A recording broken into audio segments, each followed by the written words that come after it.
My name's Andrea Tucker, and welcome to my home office here in Austin, Texas. Like many of you, I'm a B2B marketer, and I've spent the last couple of decades in B2B and B2B2C roles, and have been involved with the use of ESPs, and I've researched and implemented lots of different marketing automation systems. And for me, I have to say that the pace of change since I've become a digital marketer has been pretty intense, and especially in the last few years. And from what we've just heard from Rob Tarkoff and Shashi Seth, it looks like we can expect even more. So, you're probably already wondering, how do we prepare for that kind of future? In this session, we're going to talk about visualizing a path to marketing excellence. And at the end of it, it's my goal that you'll be able to walk away with at least one or two new tactics or strategies that might just help you to achieve your vision for the future. Now, as a quick recap of the last session, Shashi noted that there are 3 areas where focus is really needed in today's experience economy.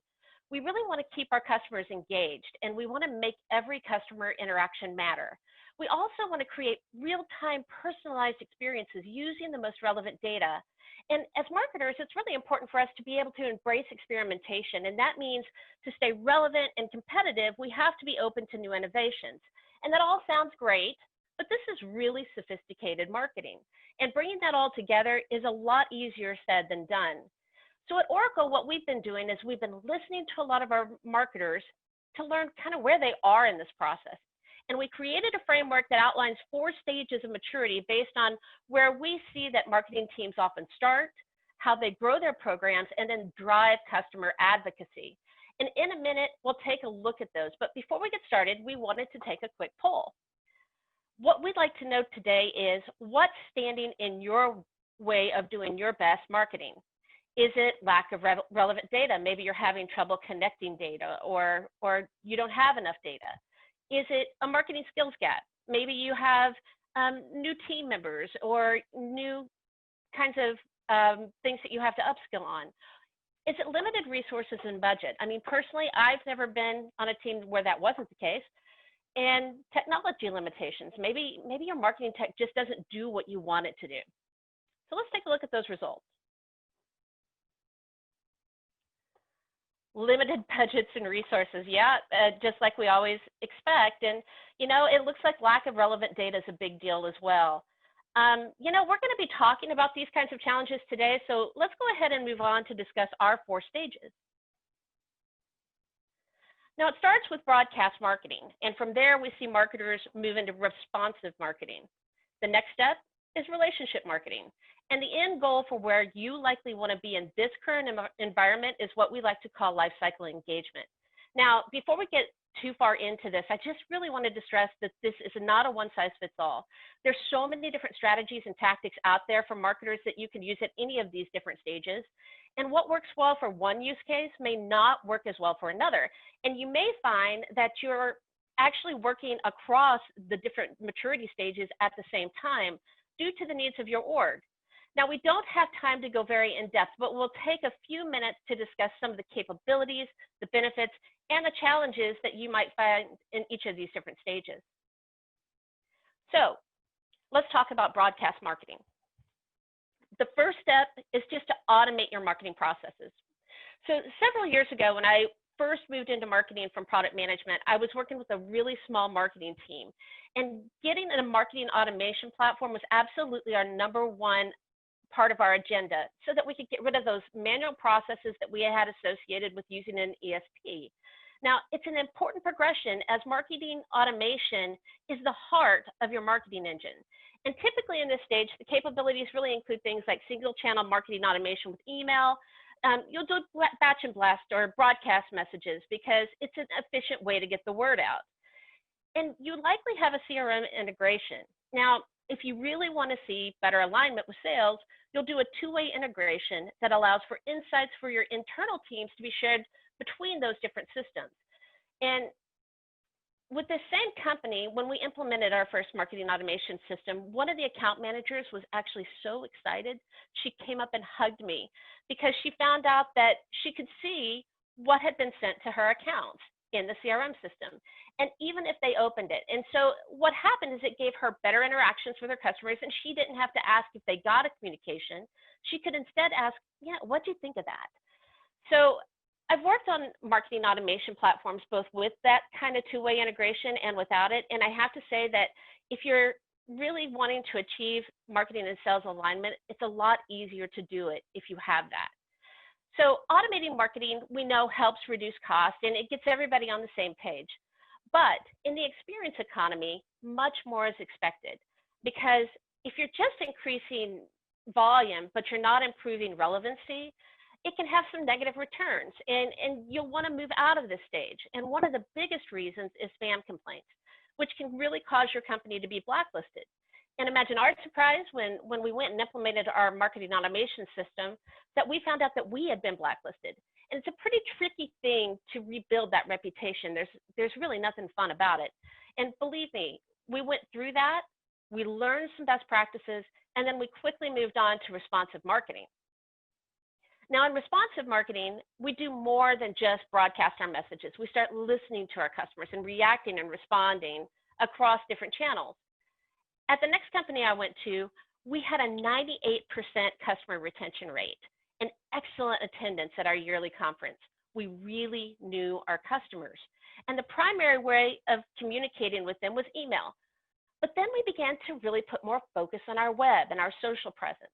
We started a blog, and we created some great content and showcased our customers with fun and informational videos, that we did in their own environments. We did some A/B testing of our emails to better understand what worked best where, and we built landing pages that would help drive engagement to our website, so customers knew how to get more info on the new enhancements that we were creating. And we could simplify our routine emails by driving traffic to the web. Now, another tactic we used was basically we reduced the amount of information we required for our forms, and we began instead to use progressive profiling. We increased the technologies we used with social and digital ads, and then we measured our web analytics. We also worked to retarget prospects who seemed to have lower lead scores with more personalized information and experiences. Now, this was integrated marketing, really focused on improving conversion rates and providing some basic personalization that helped decrease the time to buy.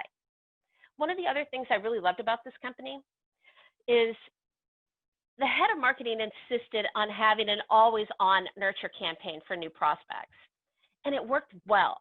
And this was back in 2014. This was 6 years ago. This company had a great marketing engine running for being an SMB, and she was not afraid to try something new.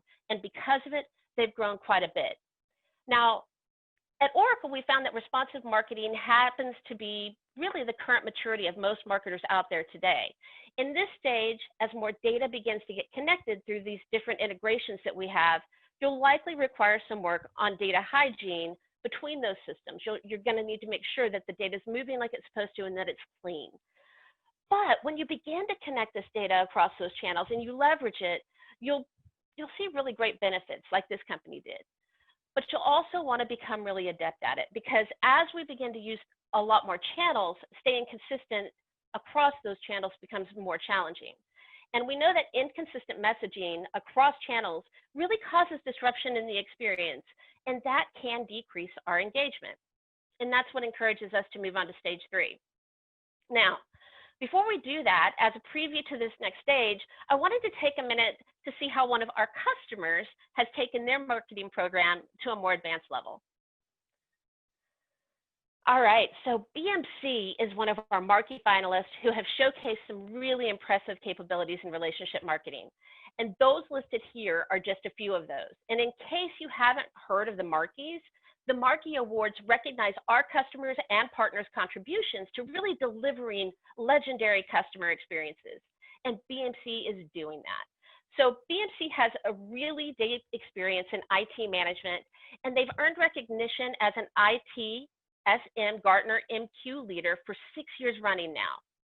Their corporate marketing team recognized that they really needed to optimize their programs, so they started by listening to their sales team's request to have more focus on pipeline generation for their targeted accounts specifically. And they implemented changes, and they placed Eloqua at the core of their account-based marketing framework. Now, the first thing that they had to do is they had to connect that data. So they connected historical and new first-party data. They brought in third-party intent data, response data, account demographics, and behavioral data, and they brought that all together in Eloqua. Now, when they did that, this data was then fed into their predictive analytics engine, and they had 3 different models that they were looking at. They did a one-to-few, one-to-one, and a one-to-many. They also worked with several of our partners that integrate really pretty seamlessly with Eloqua, like Lattice Engines and Integrate and TechTarget, just to name a few. And the results that they came out with this were really quite impressive. They actually engaged 62% of their target accounts, and that led to a 14% year-over-year increase in the opportunities created, a 4% year-over-year increase in their total pipeline, and that equated to over $100 million in total pipeline booked. Now, that's not chump change. That's pretty intense. So the source pipeline number actually doubled by the end of the year from 13 to 26%, and they only expect that percentage to keep going up, and it's pretty amazing. So let's go ahead and take a minute and move on to relationship marketing and see what some of these capabilities that BMC is using you could use to achieve these same kinds of results. Now, in relationship marketing, we see marketers focused on really increasing engagement with their accounts to help grow those repeat purchases. And to do that, best practices, often tell us that we need to connect the experience across channels, and we have to personalize on those different levels like BMC did with one-to-one, one-to-few, and one-to-many. Now, this is quite sophisticated marketing and probably the current state of marketing excellence in today's world. So here's where we focus on cross-channel orchestration so that we can really achieve that consistency in messaging, and the content and the imagery, all of that matches across channels. I know for me that one of the most frustrating things that I run into is if I click on a digital ad that takes me to a website and I have no idea why I'm there because the ad that made me click had a completely different message, completely different feel than the page that I landed on. And that completely disrupts the experience, and I abandon that page. This stage is where you can use some advanced capabilities like that will recognize which ad a customer saw and then adapt that experience on the web in real time to match it. We do this with Maximizer. And then there's the advanced segmentations that you really need to look at. Now, as Shashi Seth explained earlier, doing this kind of personalization with this amount of segments takes a lot of data. And wrangling and connecting that data is necessary to be able to power these great account-based marketing strategies like we saw with BMC. Now, other tactics that you'll want to consider to experiment with are intelligent recommendations for either content or for products, and even send time and subject line optimization for your emails. These capabilities are already out there now, and if you haven't, you probably want to check them out. Now, with all this real-time data, the analytics, the intelligence, all this great stuff that we've got going on out there, we're now able to make those in-the-moment changes. We can trigger real-time experiences, and we can better understand how our programs are performing across the different channels. And the greatest benefit of that is that we're going to know our customers much better. Now, again, not a lot of marketing programs are at this level because it's not an easy thing to do. It takes coordinating across multiple teams and having everyone really focused on the same goals and processes. But don't let that intimidate you. This is great marketing. And, it'll really have a positive effect on your business. However, one of the things you want to think about is in today's climate, we need to be looking even a step further than this, because it's absolutely imperative that we delight and keep our current customers. Because as we know, our customers expect every interaction with a brand to be consistent and relevant. So we have to empower the person who engages with the customer first, and that takes us to stage 4, which is lifecycle engagement. Now, in this stage, we heard Rob Tarkoff talk about the most customer-centric marketers actually look beyond marketing to ensure the entire experience is consistent and relevant to each individual, each customer across the different lines of business even. And companies we've seen who do this really know how to maximize customer lifetime value, and they are experiencing a decrease in both overhead costs, which I'll give you an example of that in just a minute, and customer churn. So the teams who work to really master this stage are creating comprehensive customer profiles, and they're breaking down those barriers between marketing and sales and e-commerce and service and loyalty, depending on all of those different platforms you may have. So let me give you an example of that. At the last company I worked for, we didn't have integration between our service area and marketing, and we had account managers who would have to walk over and sometimes run, depending on the day, to our department and just let us know to exclude a customer from any campaigns until an issue was resolved so that we didn't intensify their frustration. Now, it was inefficient and we didn't know when to include them again, and that's just one situation that would have benefited from both marketing and service being integrated and then automating that process. But when you also consider, data between sales and service, for example, it allows the person who engages the customer first from your company to have the pertinent information they need between sales and service, whether it's prior purchases, maybe it's current interests, or even ongoing issues, to empower them to give the best answers in the moment. Now, this is where most of us want to be today, in that place where we know our customers so well that we can meet their expectations by responding in real time to their needs, and focus on making every customer interaction matter across every touch point, which is the true measure of success in today's experience economy. Now, this brings us to one of my favorite quotes by Shep Hyken. In an article that he put out titled "Customer Experience is the New Brand," Shep said that to the customer, it's all one big team. Customers don't care which department they talk to when they need help. They really just want to get their questions answered and their problems resolved. I certainly feel that way when I have an issue with a company, and I'm sure that you do too. Now, let me tell you a story about one of our marquee winners.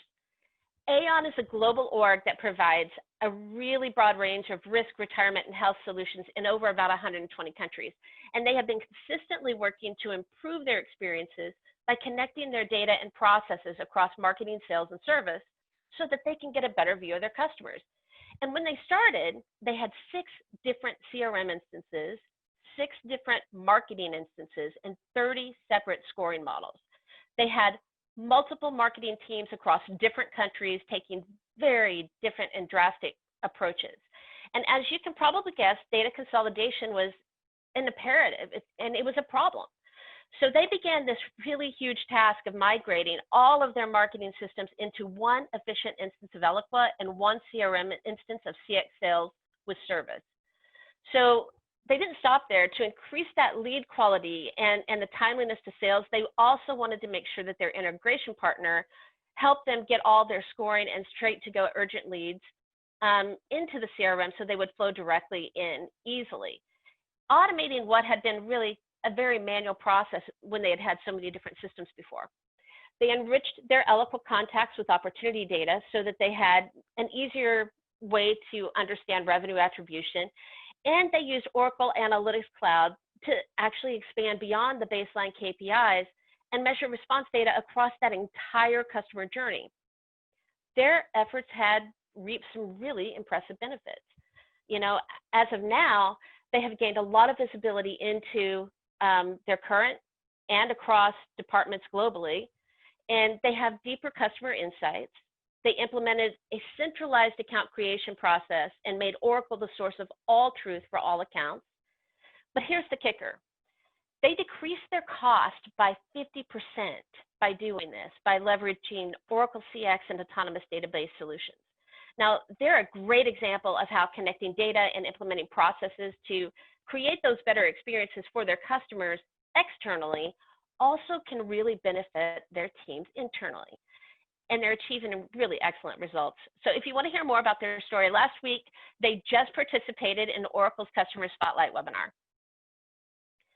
All right, so as we begin to wrap up, remember, again, this isn't a one-size-fits-all package. And in most cases, marketers will they're going to be working across any number of these different capabilities in each of these different stages simultaneously.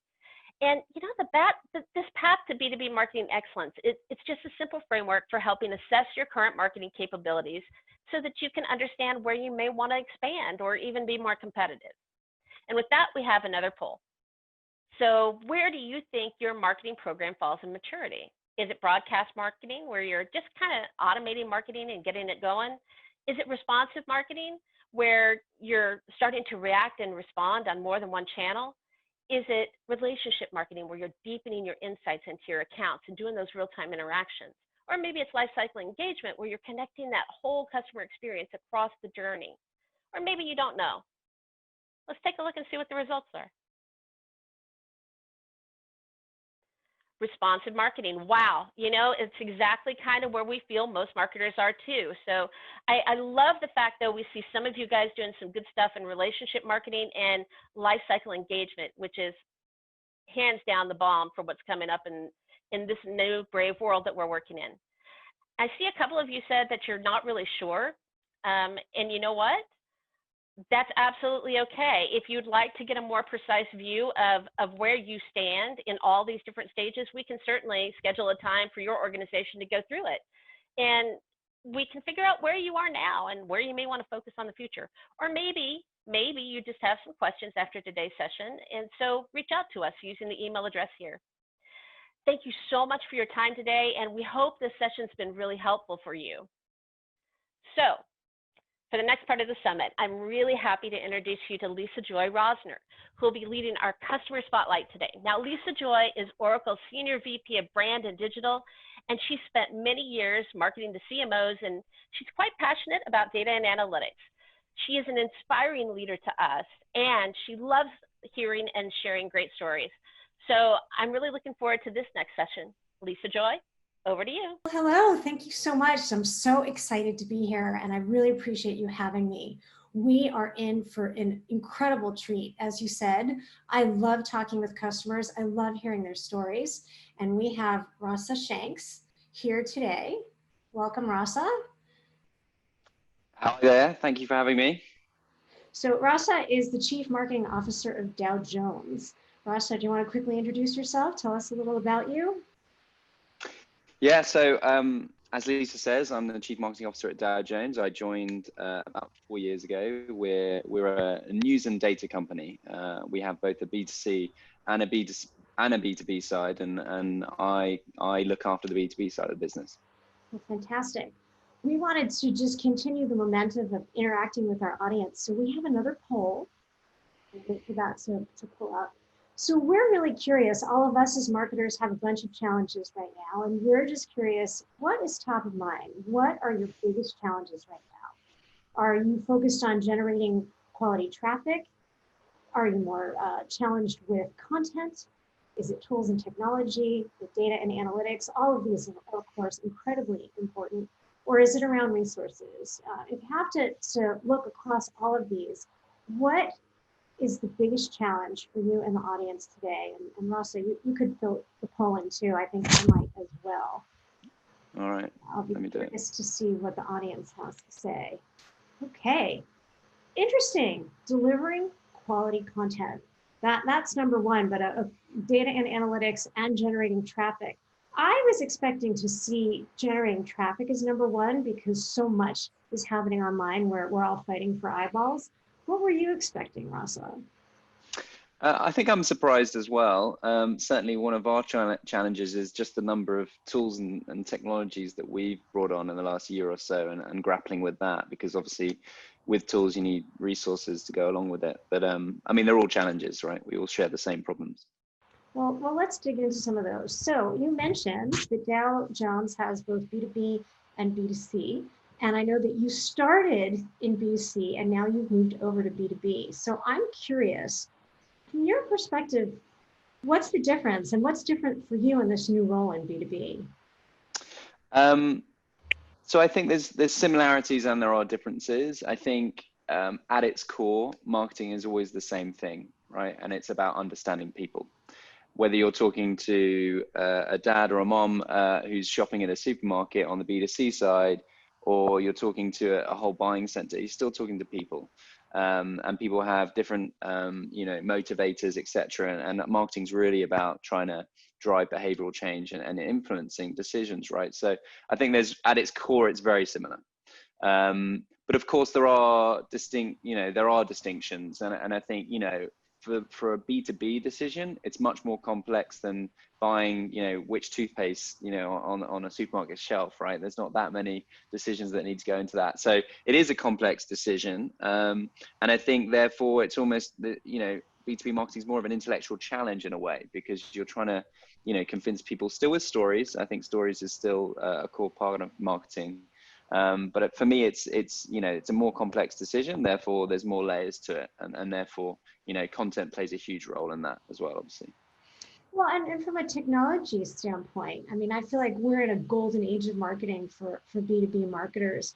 What role has technology played for you as you moved from one to the other, and how do you see the differences? Yeah, so I think it feels like there's this moment happening in B2B marketing whereby there's a maturity happening with all the technology that's out there, all the data sets that now are available. And I think the playing field really has been leveled, right, with the B2C side. Technology for us, I'm very technology first. We have many technologies that have to play and integrate with each other. Eloqua obviously is the foundational element in what we do. It's the piece of the Jenga puzzle you don't want to pull out, because it sort of integrates everything for us. But we've layered in so many different technologies and data sets to do advanced, account-based marketing. And for me as well, it's helped, I think, drive a closer relationship with sales as well, I think, crucially. So question, we're here with the Oracle CX group, and CX, those two letters are used a lot of different places. They mean different things to different people. What does CX, customer experience, mean to you, and in particular in this role that you have at Dow Jones? Tell us a little bit about CX. Yeah, so this might sound strange, but I think of customer experience like great acting. You don't notice it, but it makes you feel something. And for me, customer experience, it's about how you make a customer feel ultimately. People will forget what you say. They may forget what you do, but they will never forget how you make them feel. That I'm borrowing that as a quote from someone else. But I really think it's about how you make someone feel. And if you think about the word experience, if you think about the dictionary definition of that, it's an event or something that happens to you that leaves an impression. And so that for me is what customer experience is about. It's leaving an impression. And obviously all the things we've talked about, that Andrea talked about in terms of consistency, is really important, because it's about the seamlessness of that. But yeah, for me, it's about a feeling, I think, which might sound a strange thing to say in B2B, but I think emotion plays a big role still. It's not all just about rational decision making. Well, I mean, it goes back to what you said earlier. I mean, we're business to business, but we're not marketing to an office building. We're marketing to human beings, and right. we have to make a difference in their business day. And so, tell me a little bit about how sales and marketing work together at Dow Jones. How do you engage? How do you make it happen? Yeah, so I think coming full circle back to your original question, and what is one of the big differences with B2C, a sales team is a pretty big difference, when a team that you're really your partners, because you're dependent on each other to be successful. And that's quite an interesting sort of dynamic to play into. You hear a lot about alignment. For me, alignment is just not strong enough a word. You do have to have a partnership. You do have to collaborate. And so, the journey that I've been on personally, when I came into my role, I didn't appreciate fully the sales side of the org, really. I was trying to concentrate on my own game and learning as much about B2B marketing as I could. But then over time, I realized in order to be a great marketeer, you need to understand the sales org through and through. And I spent a lot of time reading books about sales to really develop that empathy that I think you need in order to be a great partner, to be able to put yourself in their shoes, understand their needs. That's really unlocked so much creativity for me personally in terms of how we support them, that goes way beyond passing over some leads. And now we're thinking much more holistically about the customer experience, the life cycle, as you mentioned earlier, or as Andrea mentioned earlier. And for me, like we regularly meet with them. It's, you have to make it personable, but I think technology and data play a really key role in it, because I think the great opportunity for marketeers now is there's just this playground of tools that you can use, and sales respond in my experience so well to you coming to them saying, let's not have an opinion, let's see what the data's saying. You know, whether that's, you know, who to target, whether what's the most, you know, the best thing to sell the next, or what's the best thing to say at that particular moment in time. I think sales really respond to technology and data in my experience, and it's only driven us, or brought us rather, closer together. And one thing, the final thing I'd say, I think just a thought to marketeers who are listening in, own MarTech stack. You have to think about the MarTech and sales tech stack because they talk to each other. And if you want to deliver a seamless customer experience, you need to have a view on both sides of the coin.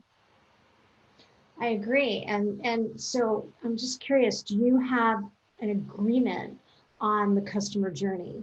And how do you partner with sales? And I mean, you started to touch on the technology, but how aligned are you, and how do you communicate through technology to keep everybody aligned and to make sure that you all reach the same goals?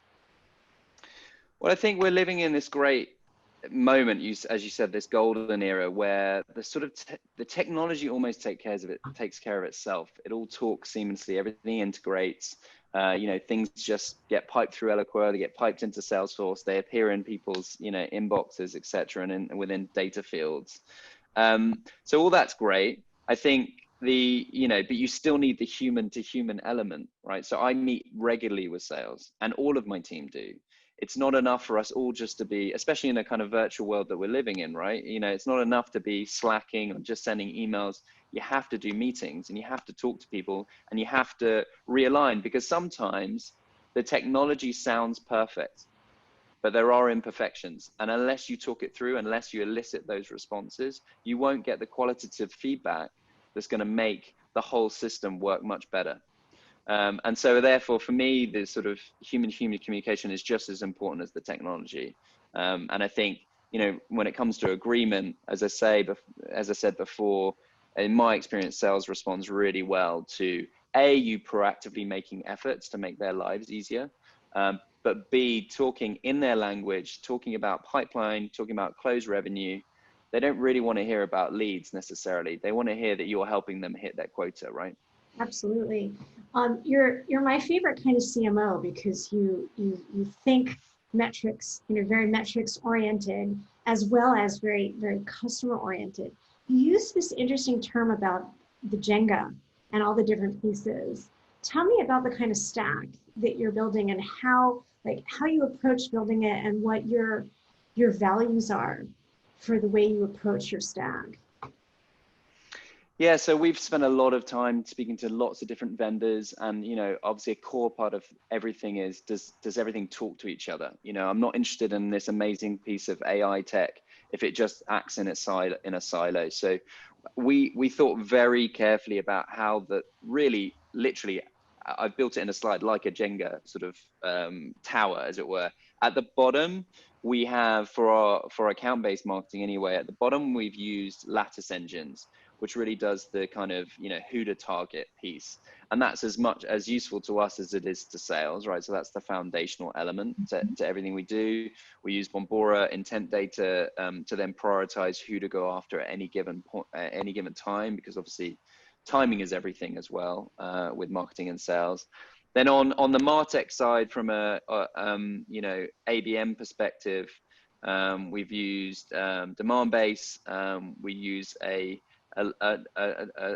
platform called Sigster as well to even do account-based promotional banners at the end of every single sales email, so that dynamically changes every time they blast out an email. So effectively turning email into an ad channel. We use Drift from a sort of ABM chatbot point of view, and we're bringing on Uberflip to do account-based kind of content experiences as well. So that's kind of a few of the things on the MarTech stack. And then, as I say, we thought about the sales tech stack and literally brought in tech for them that has no particular benefit to immediately to us as a marketing org, but makes the customer experience better. So everything gets piped through Eloqua, as I said, into Salesforce, but crucially, we've implemented a few things. So Lane 4 is a technology we've used to speed up the routing or routing, depending on which side of the Atlantic you're on, to speed up the routing of a lead to a individual sales rep, because we noticed that there was this delay happening in terms of follow-up that we wanted to reduce, and we knew that technology could solve that for us. So we've done a sort of tree branch routing system globally across the web, depending on you know, where a salesperson is and what product of interest is in question. And then we've also helped introduce HighSpot, which is a you know, essentially a content platform for sales to have, you know, the right materials at the right time. So as I say, you're a better marketeer if you think about both sides of the tech stack. I agree. And it sounds like Oracle Eloqua is sort of at the center of all of this and keeps everything together. How do you track and manage the success that you have with Eloqua within the context of your greater stack? Well, I think it's one of those ones, as I say, it's such a foundational element. I'm not sure we could do really any of what we want to do without having kind of a single source of truth. It's already our data control center, and it obviously does lots of other things for us as well, right? Whether it's scoring or sending out emails, etc. But it ensures that we have, you know, hygienic data, as it were, and that we know that we've got the right permissions in place, all those good things that, to be honest, like, technology works best when you don't notice it. Like I said at the beginning, it's like, you know, if it just happens in the background and it's all good, that's all I want to know. And like that, I think having it there gives you that reassurance, right? That everything is in order and that you've done things correctly if you set it up correctly. And then you can actually just concentrate on the job of being a marketeer, which, to talk about the B2C side, means for me trying to bring in creativity on top of all this technology. Because, you know, we should be trying to be as engaging as possible, not just telling people sort of rational facts. Yeah. We have to create these experiences. Those memorable moments that we talked about. Right, right.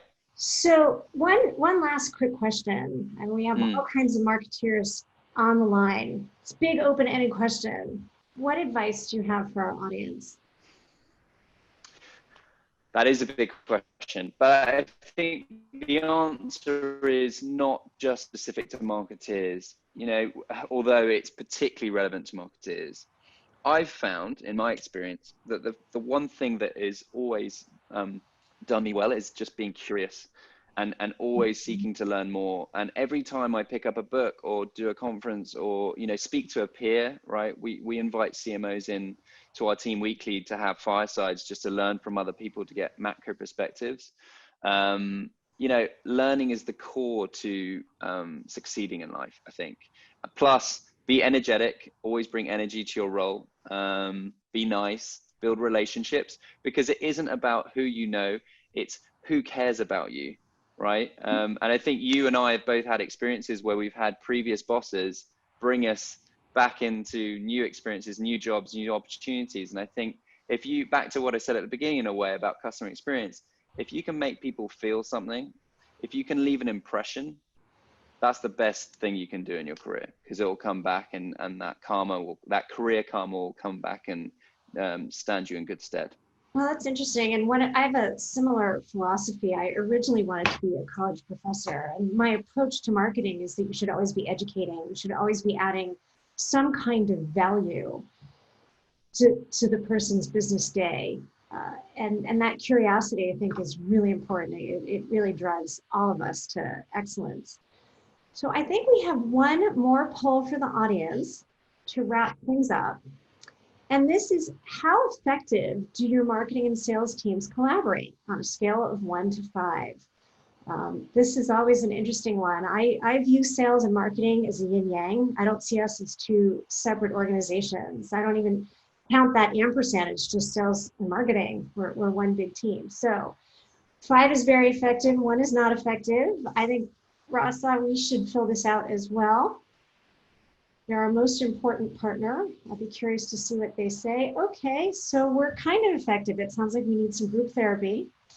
I think setting common language and common goals and constant communication and having sort of joint accountability is the way that you make that work well? What works for you? I mean, we Yeah, talked about some of it, but like just one last. sure. Look, I think marketing ultimately is about caring, right? It's about caring about your customers, caring about your craft, and you also need to care about the sales team. And I think if you demonstrate that you care and you proactively reach out to them and talk about their problems and how marketing can help, that's going to drive a much better relationship. Yeah, I read a book called Align to Achieve, it was called, and it talks about those pillars of alignment and, you know, leadership, making sure the leadership of marketing and sales are aligned, process, culture, technology. But as you said, Lisa, vernacular is really important. Speak the same language. You know, they don't care about leads. They care about how you're going to help them hit their revenue targets. And as I said at the beginning, hopefully you caught this, but marketing's about caring.